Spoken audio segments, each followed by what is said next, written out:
Welcome to the Slop Temple. We pray this video helps. You start by ensuring you have the required access and a clean dataset.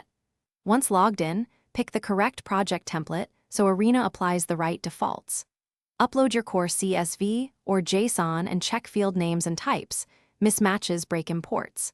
Then open the workspace and create a new session. This initiates the runtime environment. Make sure to link any external data connectors now so the system can fetch live inputs during configuration. Once the session is active, map your uploaded inputs to Arena variables so logic modules read the right values.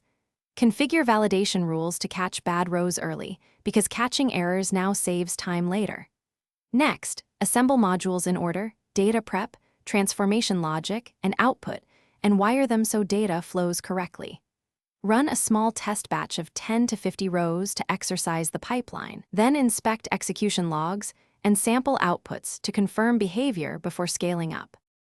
You complete the process by validating a full run and exporting final results in the required format. Once satisfied, save the configuration as a reusable template and schedule automated runs so Arena handles routine operations. Backup settings and snapshots to recover quickly if needed. Monitor performance metrics and enable alerts for failures so you catch regressions. If something goes wrong, check the most recent logs and input validation first. Often a single field type mismatch or connector timeout is the root.